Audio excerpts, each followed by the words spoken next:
మరి కాసేపట్లో హైదరాబాద్ లో హనుమాన్ శోభాయాత్ర ప్రారంభమవుతుంది. గౌలిగూడ రామ మందిర్ నుంచి ప్రారంభమై తాడ్బండ్ హనుమాన్ ఆలయం వరకు యాత్ర సాగనుంది. ఎలాంటి అవాంఛనీయ ఘటనలు జరగకుండా కట్టుదిట్ట భద్రతా చర్యలు తీసుకుంటున్నారు పోలీసులు. విజయయాత్ర పేరుతో జరిగే ఈ ర్యాలీలో జంట నగరాల్లోని ఆలయాలకు చెందిన రథాలు పాల్గొంటాయి.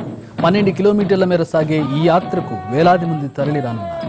గొడవలకు అవకాశం ఉన్న ప్రాంతాల్లో పటిష్ట భద్రతా ఏర్పాట్లు చేశారు.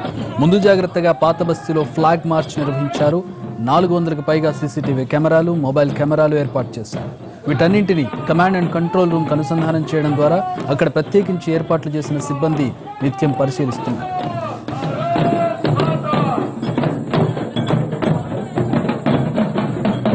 హనుమాన్ శోభాయాత్రను దృష్టిలో ఉంచుకుని హైదరాబాద్ లో రేపు ఉదయం 6 గంటల వరకు మద్యం అమ్మకాలను నిషేధించారు. అలాగే నగరంలో ఉన్న 200 మంది రౌడీ షీటర్లకు దక్షిణ మండలం పోలీసులు కౌన్సిలింగ్ నిర్వహించారు. ఆనందోత్సాహాల మధ్య ఆంజనేయుడి శోభాయాత్ర జరుపుకోవాలని, ఎలాంటి కవ్వింపు చర్యలు, హింసాత్మక చర్యలకు పాల్పడకూడదని కోరారు. రూమర్లు, సోషల్ మీడియా పోస్టింగ్లు నమ్మకుండా యాత్ర సజావుగా సాగేలా చూడాలని విజ్ఞప్తి చేస్తున్నారు. శాంతి భద్రతలకు భంగం కలిగిస్తే ఎంతటి వారిపైనైనా కఠిన చర్యలు తీసుకుంటామని హెచ్చరించారు.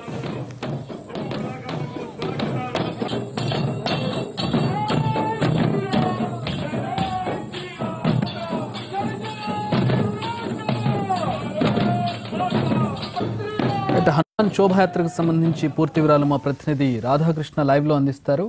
రాధాకృష్ణ, ఎట్లాంటి ఏర్పాట్లు చేశారు? ఎన్ని సమస్యాత్మక ప్రాంతాలు ఉన్నాయి? ఎట్లాంటి పరిస్థితి కనపడుతోంది?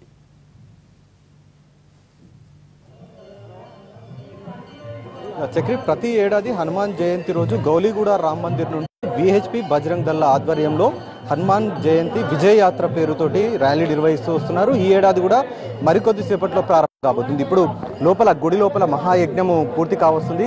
పూర్తయిన తర్వాత ఉత్సవ విగ్రహం, ఆంజనేయ స్వామికి సంబంధించిన ఉత్సవ విగ్రహం తీసుకొని వస్తారు.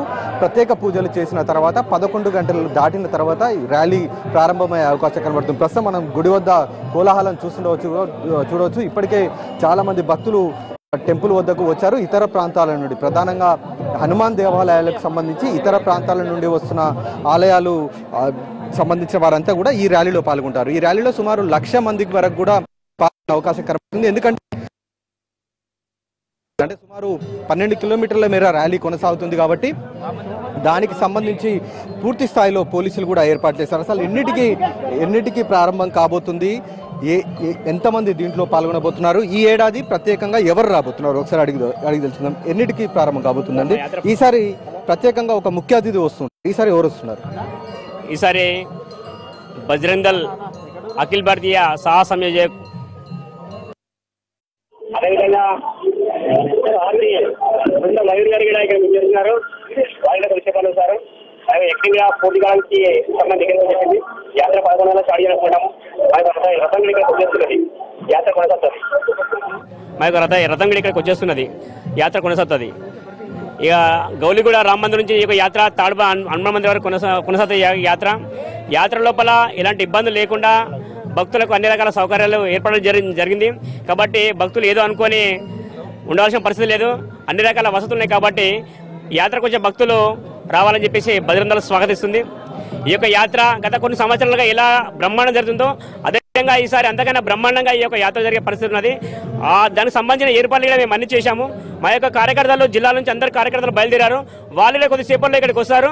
వారు రాగానే మా యొక్క యాత్ర కొనసాగుతుంది. ముందు ఎంతమంది వరకు ఈ ర్యాలీలో పాల్గొనే అవకాశం? మా యొక్క పోయినసారే మా దగ్గర ఈ యొక్క యాత్రలో ప్రభుత్వ పరంగా చెప్పిన 3 లక్షల పైన ఇక్కడ భక్తులు బజరంగ్ దళ్ కార్యకర్తలు పాల్గొనే ఒక రిపోర్ట్ ఉంది ఆల్రెడీ. ఈసారి అంతకన్నా ఎక్కువ మంది కార్యకర్తలు పాల్గొంటారు, భక్తులుగా పాల్గొంటారని చెప్పి మా యొక్క ఆలోచన. బజరంగ్ దళ్ ప్రతి ఏడాది విజయయాత్రని కొనసాగిస్తుంది. అందులో భాగంగా కూడా ఇవాళ మరికొద్ది సేపట్లో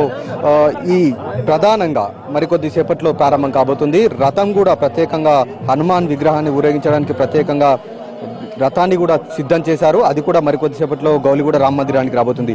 సుమారు 3 లక్షల మంది వరకు పాల్గొంటారనేది బజరంగ్ దళ్ చెప్తున్న అంశము. పోలీసులు కూడా కట్టుదిట్టమైన భద్రతను ఏర్పాటు చేశారు. ర్యాలీ పొడవు మొత్తం కూడా 12 కిలోమీటర్ల మేర సీసీ కెమెరాలను కూడా ఏర్పాటు చేశారు. సుమారు 400కు పైగా కూడా సీసీ కెమెరాలను ఏర్పాటు చేసి ఎప్పటికప్పుడు కమాండ్ కంట్రోల్ రూమ్ నుండి కమిషనర్ ఈ ర్యాలీని పర్యవేక్షిస్తుంటారు. అవసరమైన సమీక్ష నిర్వహించి ఎప్పటికప్పుడు సలహాలు, సూచనలు అధికారులకు కూడా ఇవ్వబోతున్నారు. మొత్తానికి ఈ ర్యాలీ మాత్రం 11 గంటలకు ప్రారంభం కాబోతుంది. ప్రశాంత వాతావరణంలో నిర్వహించేందుకు ఇటు బజరంగ్ దళ్ కూడా పూర్తి స్థాయిలో ఏర్పాటు చేశారు. Chakri, thanks for the updates Radhakrishna.